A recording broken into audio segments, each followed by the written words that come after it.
Yo, what's up, everybody? Welcome back to the Rescue World podcast. I am your host, Jose Rodriguez, founder and CEO of Rescue a Generation.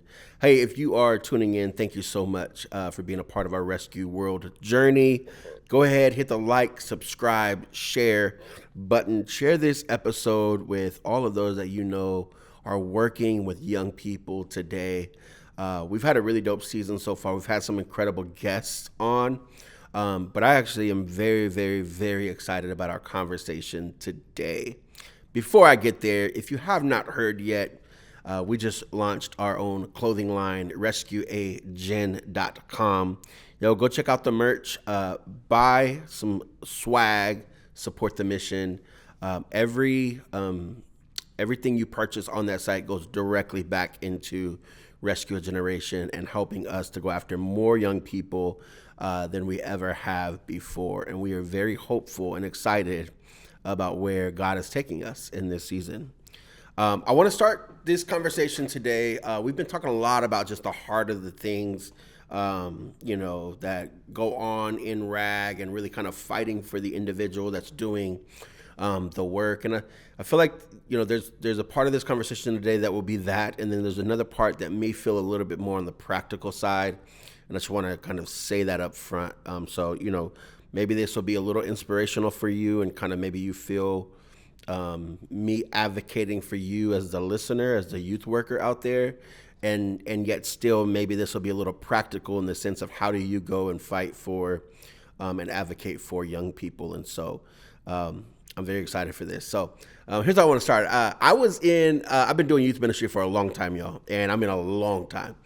About 20 years now, more than 20 years actually. And I've been a part of every national conference you could think of, from Youth Specialties to Orange to Urban Youth Workers Institute. I mean, you name it. I've trained in workshops. I've spoken on main stages. I've done all of it. I am in probably every youth ministry group on Facebook. I am on all of them. I see the updates. I see the questions that people ask about how do I engage parents more and what curriculum should I use? And I feel like I'm a well-versed, well-vetted, long-time youth ministry expert, dare I say that. And I'll just define the word expert. They say Malcolm Gladwell has a 10,000 hour rule. It takes 10,000 hours to become an expert at anything. I am an expert in the context of youth ministry. I've been doing this for a long time. I've put in more than 10,000 hours in my life so far doing youth ministry alone. And so this is not me coming from a know-it-all stance. This is not me coming from, I have it all figured out, because I am still learning stuff every single day. But I just wanted to give some context to why I'm about to be so passionate about what I'm getting ready to share next. Because it didn't just come from I just started in youth ministry and here's my context and here's my response to this. So I'm in one of these youth ministry groups, and maybe about a month ago now, I saw somebody post something about taking unsaved, that was the word they used, unbelievers on a mission trip, okay? And the person was asking questions about should I take these students on a mission trip. And, honestly, most of the time I don't engage in conversations like that at all. I'll see it, I'll keep scrolling. Unless it directly applies to me, or unless I feel like, I'm going to say something that's going to just add some value to this. And I was getting ready to just keep scrolling. I was on my way to just, okay, well, we'll let the experts jump in there and share what they thought, what they think. And I looked at the comments, and one of the comments bothered me really bad. And then I had to respond. And so I'm just telling on myself here. But the comment it said something along the lines of I don't know that taking unbelievers on a mission trip is the wise thing to do. And I was like, whoa. And I don't know how much of my story in this context that I've told. I know I've shared a lot of my story here in the podcast, but I met Jesus on a mission trip for the first time. Um, I had a mentor named Nancy who had this audacious God dream to take 23 inner city kids out of the country, who were new believers at best. Like, none of us were expert believers.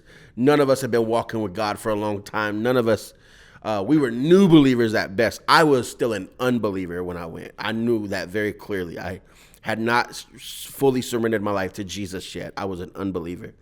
And yet I get this invitation to go on a mission trip. Y'all, I'm fresh off probation for stealing cars. Like, I am that kid. I am not a good kid to go on a trip with. And my whole goal on the trip was to try to get a girl's number, like, in Belize, as if I could call her, because, I don't even think Facebook was a thing back then like that. And so, like, I was on some other stuff on that trip, and yet we go on this trip. It's very well organized. Yes, I am behaving like I know how to behave. I am acting out on the trip. I am, probably cussing. I'm probably, talking about things I don't need to be talking about on a mission trip. I probably was doing all of that. And yet number one, I watched God use me on that trip, and that shook me. Number two, I watched God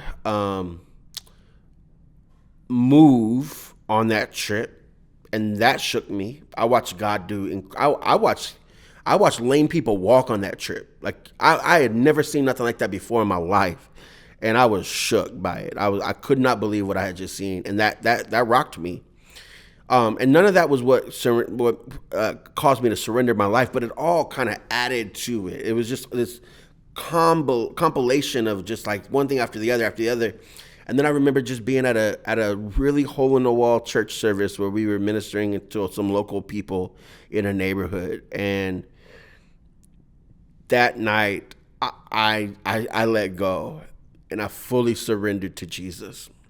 And my response to this guy on this Facebook was, I thank God that my mentor, who took 23 inner city kids on a mission trip to Belize, didn't do the wise thing, but she did the God thing. Like, and his response to me said, he said,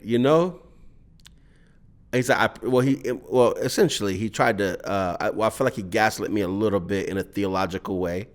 And yet still he said, something like, I praise God for how sovereign he has been in your life. And he mentioned my wife too, which means he must have went on my Facebook page to scroll and look at all the things. Right. And he said, I thank God for how sovereign God has been, in and through your life or whatever. And obviously he said, it still doesn't mean that was the wise thing to do. And then I stopped responding. And I stopped responding, y'all, because, I found that Facebook arguments don't really solve problems in life. Like, we can argue all day long, and then we're all still going to believe the same thing and see the same thing. I've yet to see a Facebook argument really, go somewhere productive. So I just stopped. And yet, I got so much to say, y'all. So much to say. So I'm going to let it out here, because this is our podcast at Rescue a Generation. And I feel like I have some liberty here to share what I really want to share. Number one, y'all, you're right. Reaching hard to reach kids is never going to be the wise thing to do. It's also not the lucrative thing to do. It's also you don't get into this to go and get platformed. Like, look, rescuing a generation of kids who are really struggling, unbelievers, non-believers, far from God, kids that ain't walking into your church. There's nothing easy, wise, smart about doing this. And yet it takes a level of a fight that, if I'm honest, I've been thinking about so much. Like, what type of fight does it take to really rescue a generation? Like, what does somebody have to muster up in themselves to genuinely go where others won't, to stay longer than others will, and to see what others are not willing to see. And friends, in the faith community, I have seen over and over and over and over again, people take the easy route because they can, because it's easy to do, because everybody's doing it, because the platform is bigger, because the paycheck is there, because you name it, all the reasons why people take the easy route. And yet the easy route is not what it takes to actually rescue a generation. I don't know if you know this or not, but if you're ever going to really rescue a generation, it's going to take a fight. It's literally for multiple reasons. Let me just give you some of the reasons why it'll take a fight. Number one, because hell is not going to be happy that you're rescuing a generation. I feel like, the enemy, when you're not opposing him, he kind of can play nice with you because you ain't no threat to him. The moment you get on the offense and you start to bombard his territory or his kingdom of darkness, and you start to then go after souls who are far from God, atheists, Buddhists, you go after people that ain't walking into a church service, well, now all of a sudden he has a reason to oppose you, to bring opposition to you. Look, friends, some of what we call spiritual warfare is not spiritual warfare. And the reason I can say that is because you're not a threat to the enemy. So what is he fighting you for? If you're literally no threat to his kingdom, he has no reason to oppose you. God bless you. You just got sick. That was not spiritual warfare. When you begin to oppose the kingdom of darkness, you signed up for a fight. Now, the good news is it's a fixed fight, y'all. We know the end of the story. We know how it all plays out. But please believe it's a fight. It's a real one. So on one hand, it's a fight because, the enemy is going to fight you.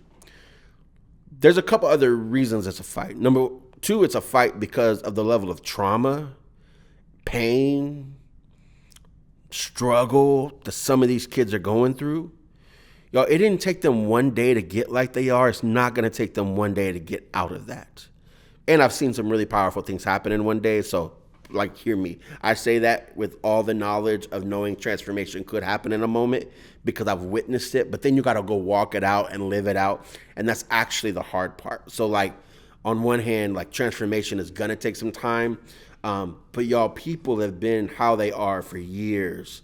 They literally have been living and swimming in a sea of pain and trauma and you name it. They've been like that for a long time.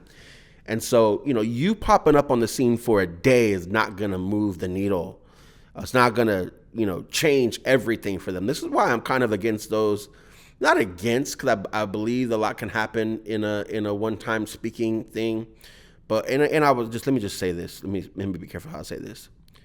I believe in itinerant ministry in the sense of sometimes God will use outside voices to amplify what your leader has already been saying.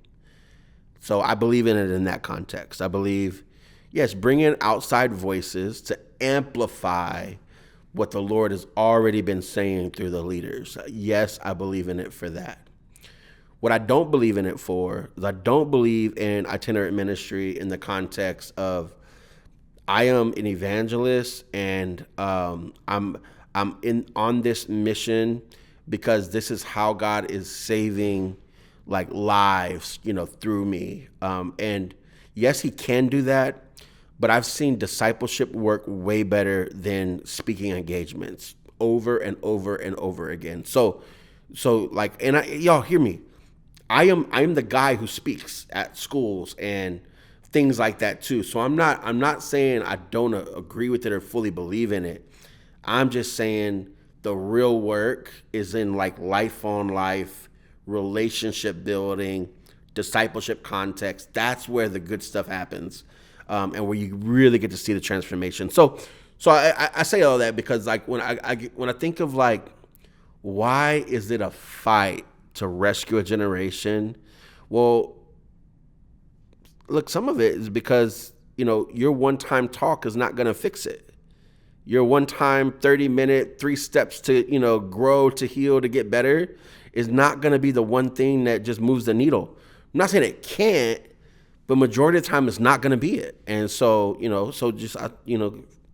that was my soapbox on itinerant speaking, and particularly for those that are like, that's what their aim and that's what their focus is. Let me say it that way.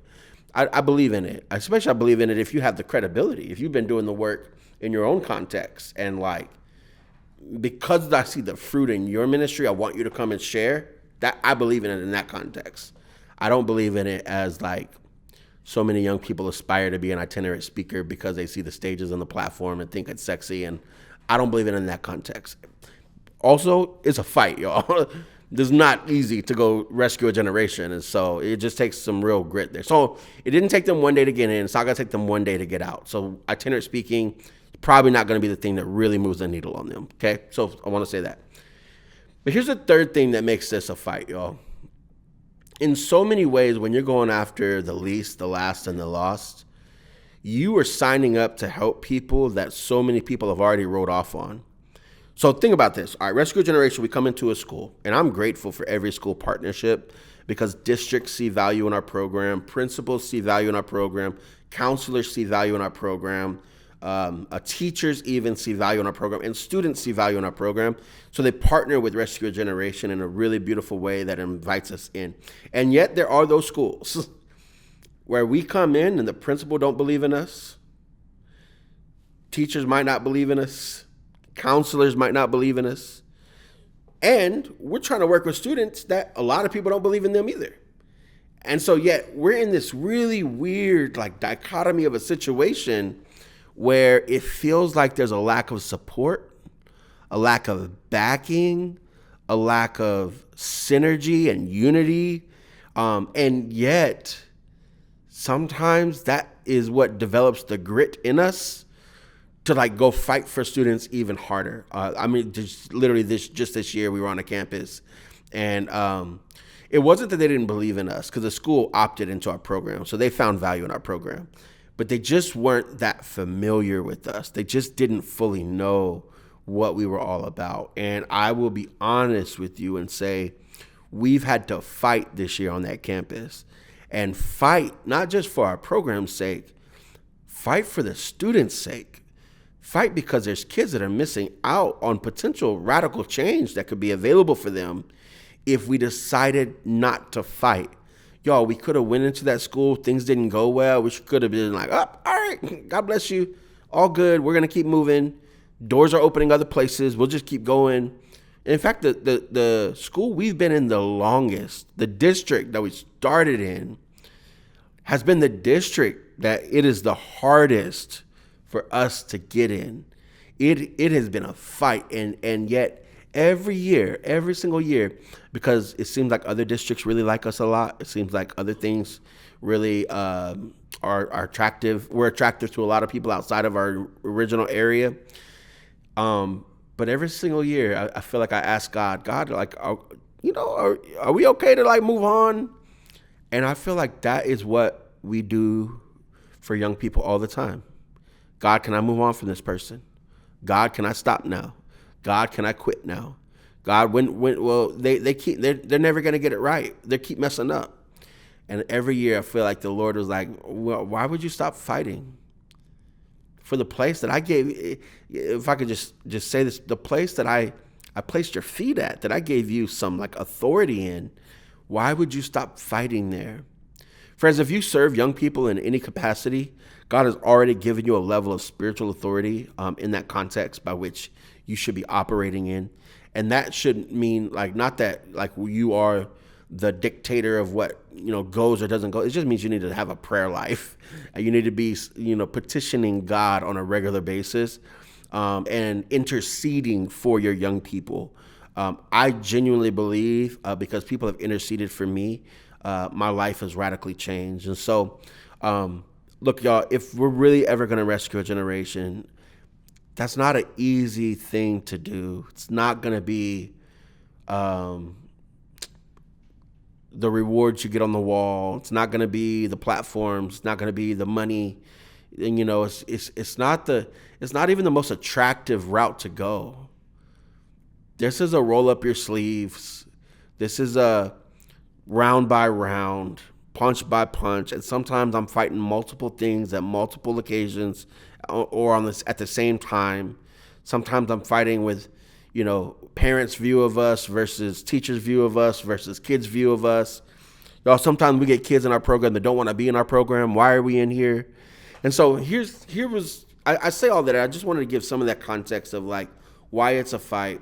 But here's been my thought recently, and I'll give you a couple of just real, hopefully simple, quick, practical, how you can keep fighting, like just some real parameters on fighting.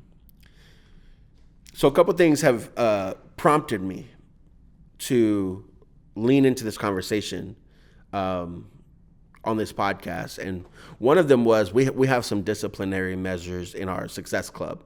So our Success Club is where essentially we'll tell schools, give us 30 students who are struggling in school, academics, behavior, attendance, you name it. Well, friends, if you ever get 30 of those students in the same class, it's going to be a day.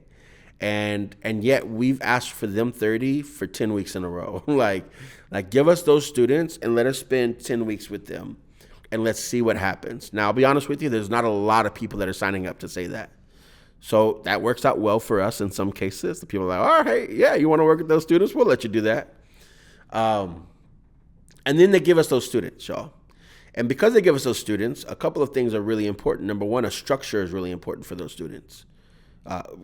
Students like that who get away with it, or whether they get away with it or not, who are in trouble a lot, they're going to push the envelope to see what they can get away with over and over and over again. They're going to just test the waters and see over and over and over again what can they get away with. And trust me, they press our buttons over and over and over and over again. I don't want to participate. I don't want to. Why am I here? Like we hear all of it, right? So we got to understand, number one, that we're walking into a fight. We're walking into a fight with students who are not motivated, don't want to be in our context at that time. They were selected by their school. And yet somehow, some way, our program, we believe, has what it takes for them to move the needle in their own life. But yet that's going to take a fight. Now, because of those students all being in the same room, we've had to create also some boundaries. So if a student is, disruptive, we've moved their seat, we've asked them to stop. Ultimately, we would ask a student to leave or go back to class, to protect the rest of the room and what's happening in the room. And this year I started to think about that a lot because on one hand, that's so important for us, y'all. I want our coaches to feel protected. I want our people to feel like, we're creating a healthy environment, a safe environment. I want to make sure the students feel protected. I don't want, bullying happen on our watch. So all those things are really important. So there are those boundaries and parameters you got to put up, y'all, in order to make sure that like the classroom overall is protected. And I've also thought a lot this year about the students that are kicked out. And I'll tell you, part of why I've been thinking about them is because I'm like, RAG is probably the last resort for a lot of these kids. Rescue Your Generation Success Club is probably like, we're at the very end of this. Like, we've tried all of our things, and yet we're going to give you 10 weeks in this intervention program and just give it a shot. Let's just see what happens here. And I think because we, position our program like that, I've been thinking a lot about those students who were asking to leave the class for the sake of salvaging the rest of the room. And here's been my thought is like, are we still fighting for them, even when we ask them to leave the room? Could that be a version of fighting for them? And number one, I think it could be. Look, I don't think having a structure or protocols is not fighting for young people. So I want to make that really clear. I don't think you having rules or boundaries up and then when students break those rules or boundaries, you enforce some level of a consequence to those boundaries. That actually sometimes is some of the best thing you could do for young people, because we live in a world with boundaries, and if they keep breaking boundaries, it's going to lead them in much worse places. So sometimes you can make them feel it right away. In fact, sometimes I don't think people change until they feel it enough anyways. So sometimes those boundaries might be exactly what it takes for them to actually change or see their behavior in a different way, because maybe they want to come be a part of something. They want to engage more, and yet they're so used to not, and they're so used to getting away with getting in trouble or getting kicked out of things. And so here's 3 ways that I think you can really fight for this generation, and then I'll be done here. Number 1, I think you got to anchor yourself into something. Now we hear this all the time in every TED Talk podcast. Everything is like, you got to know your why. I want to just kind of upgrade the know your why. I do think you need to have a why. I just want to upgrade that a little bit to like, man, what if you could just anchor yourself into a way of being? Okay, like one thing we'll ask like some of our coaches in our meetings and stuff is like, how are you showing up to the meeting today? Or when I'm coaching people outside of our context, I'll say, what's one word you'd like to anchor yourself into today? Like if there's like, look, a lot of life happens. A lot of things, chaos happens. Things happen around us that we can't control. And then we come into this context with this meeting with these students. And what can we anchor ourselves into? Like I got 2 words for me personally that I try to anchor myself into every single time I am around people in general and students, okay? My first word is freedom, okay? I anchor myself into the word freedom, and this is what that does for me. Number 1, it means I'm going to be a fierce advocate for freedom to happen. Fierce advocate for freedom to happen in me, through me, and for others. So what that means is, look, no matter how our conversation goes, you're going to feel me fighting for your freedom. So if there are things that come up and I notice, wow, you're actually pretty bound by that. That's really getting in your way right now.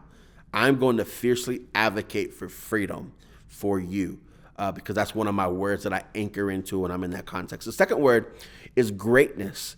And it's not greatness for ego's sake or greatness because I think it's a cool word. It's greatness because I think every person has the potential to be great. According to scripture, if you want to be great, be a servant of all. Never said don't be great or don't desire to be great. But greatness means I get to go serve people well. So when I'm anchoring myself into the greatness word, I'm not anchoring myself into some puffed up, haughty, arrogant, like I'm great. Like I am anchoring myself into that of a servant. How do I serve those in front of me well? Friends, if you're going to fight for a generation, you're going to need to anchor yourself into a way of being no matter what happens in your life, no matter what happens around you, and no matter what happens in their life, and no matter what happens when they respond to you in a way that you don't want to respond. Look, if a young person was to flat out oppose me in any context, and I get to anchor myself into freedom, well, that means, okay, how do I now advocate or fight for this young person to experience some real freedom in their life? That may mean in exchange. That may mean me kind of creating some like parameters, like, hey, whoa, we're not going to do that here. Like, this is, I'm here. I'm here for you. I want to see you win, but we're not going to like do it like this, okay? That I'm okay to do that. And I can still advocate for them that way. And it might mean, hey, look, I don't think you're ready for this conversation yet. And because I don't think you are, I'm just going to ask you to go back to your class for now. I want to check in with you though afterwards, and I want to have a one-on-one conversation with you. So I'm not just sending you back to class. I'm also like checking in. What's going on with you? Like, why don't you see things? Why are you not rocking with me? What's happening here? It's going to be really important that if we're going to rescue a generation, we are going to anchor ourselves into a way of being that will position you every time you don't want to be positioned. Every time I'm not feeling it. Every time my stomach is hurting and it's just not a good day for me. Every time Me and my wife had an argument, and now I got to show up and do this. Like every single time, anchor yourself. A word, a way of being. I'm telling you, it will help you tremendously. Here's a second thing. This is probably the most important one. You got to find something to believe in. Fam, I cannot express this enough. If you cannot find something in a young person to absolutely see, value, and believe in, if you are at your wit's end and you're like, I can't see it, I don't see it, there is no way you will be able to effectively fight for this generation if you don't see the value in the person. I can fight for them because I see the value in them. Give me the worst one. I'll find something good about them, even if it's just how stubborn they are. And I'm like, man, if we ever flip that, you would be a force. You would be powerful. Like, you gotta find value in these young people. If you don't, you're probably in the wrong type of ministry. If you don't,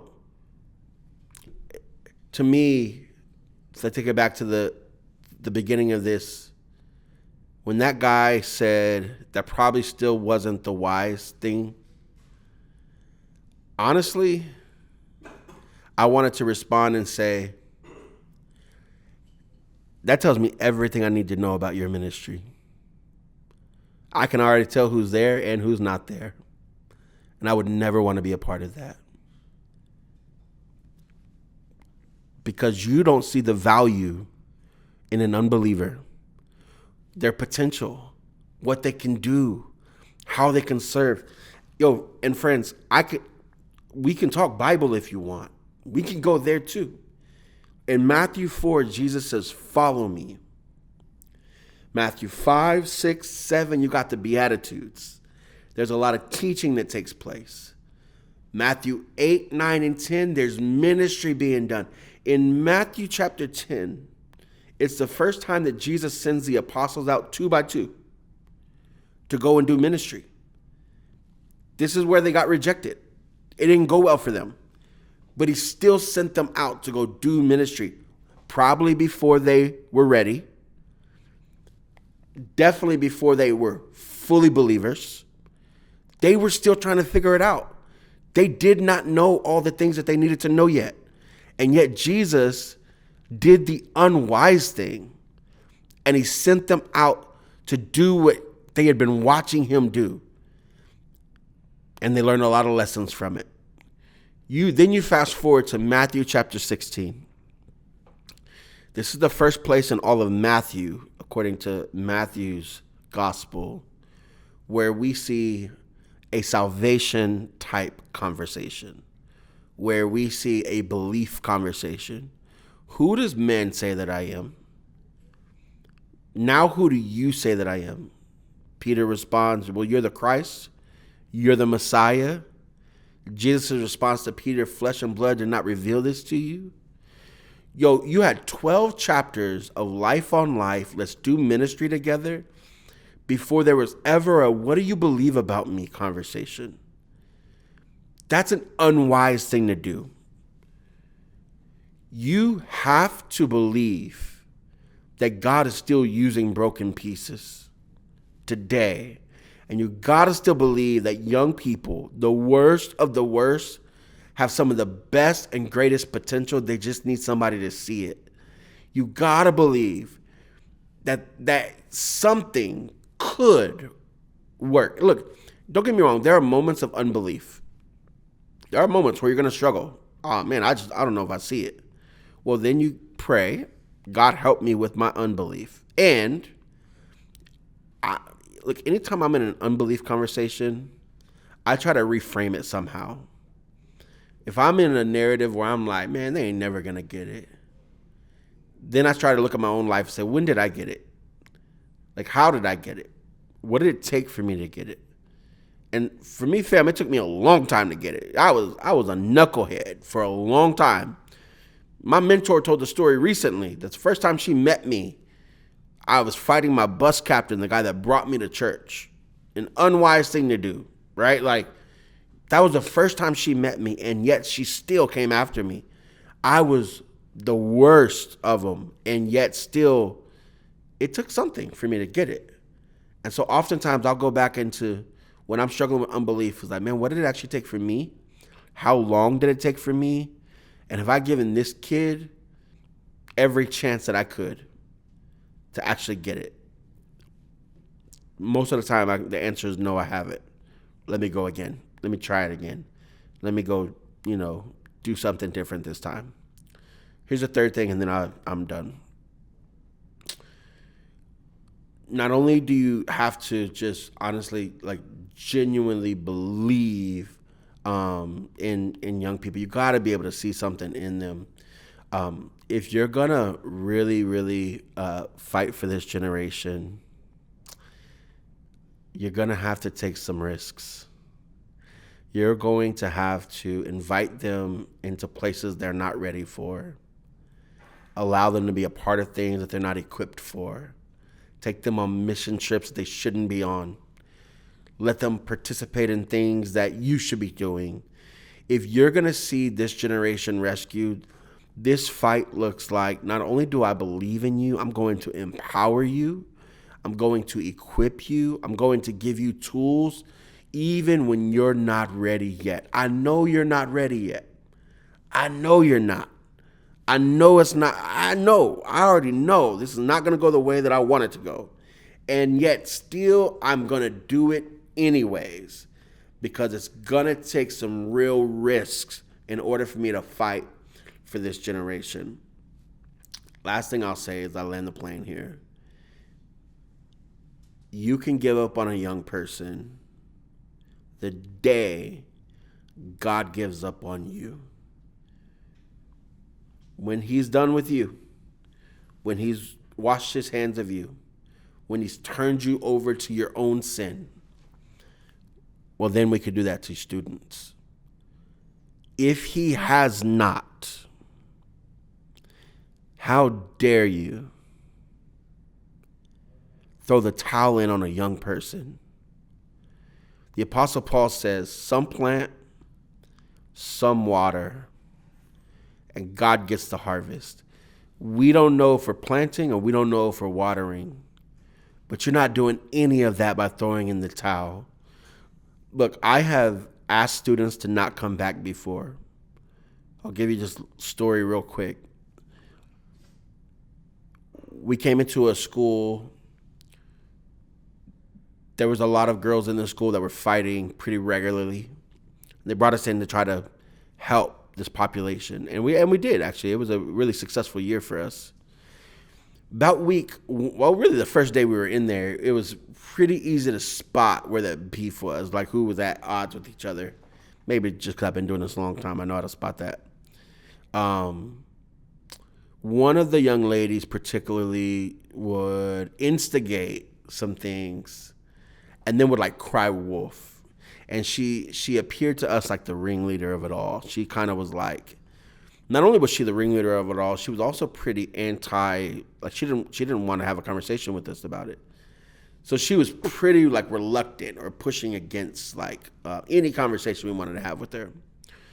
So a couple weeks in, we pulled her aside and said, we're actually going to ask you to not come back into this 10 weeks. And here's why, y'all. There was 27 young ladies that wouldn't stop fighting. There was one ringleader that was kind of instigating a lot and then crying wolf. If you take the one ringleader out, then we ended up having 23 young ladies finish our program that year. That's because we removed one person. To me, that was totally worth it. Now, we didn't just remove the young lady, though, and say we're not going to fight for her anymore. I met with her, I met with the principal, and I said, I would be willing, this is not in our partnership here, I would be willing to meet one-on-one with you for 5 weeks. All you got to do is say you want it. If you do, I will do whatever it takes. I will move my schedule. I will show up for 5 weeks to make sure that like you're getting the support you need. Ultimately, she got suspended right away. and we couldn't contact her like after that. She did come back to school eventually, and I actually asked the principal, "Hey, can we go ahead and set up those meetings?" And the principal decided not to, and so we didn't just remove her and like throw her away. We removed her and tried to still find a way to support her. But you know what we did? We salvaged the rest of the room in a way where 23 of those young people finished our program.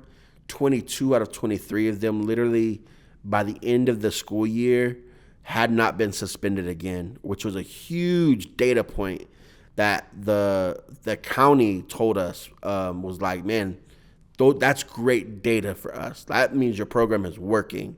And so we did have to remove her, but we didn't have to stop fighting for her. I don't know where she is now. I don't know if we'll ever run into her again. But I can be honest and say we tried to fight for her still. Look, you don't got to be perfect, and you don't got to always win the fight. You just got to keep fighting. There's a generation out there that's literally drowning in a world of hurt, pain, trauma, you name it. And they're looking for leaders like you to fight, to press past your own stuff, and to keep fighting. We here at Rescue a Generation are committed to the fight it takes to go after the least, the lost, and the last, kids that are falling through the cracks. We want to invite you on that journey with us. I would love to know who you are. If you're out there and you're like, man, I'm fighting and I'm struggling even, let us know. We want to help. We want to come alongside you. We see you. We value you. We want to support you as you are leaning into the fight. We're here for you. We're grateful for you. Thank you for tuning in, as always. Let's keep fighting. Let's go do the unwise thing. But let's go rescue a generation, because I think it's actually possible. I love y'all. Hope you enjoyed this conversation. Please like, subscribe, share. Appreciate y'all so much for tuning in with us at the Rescue World Podcast. And until next time.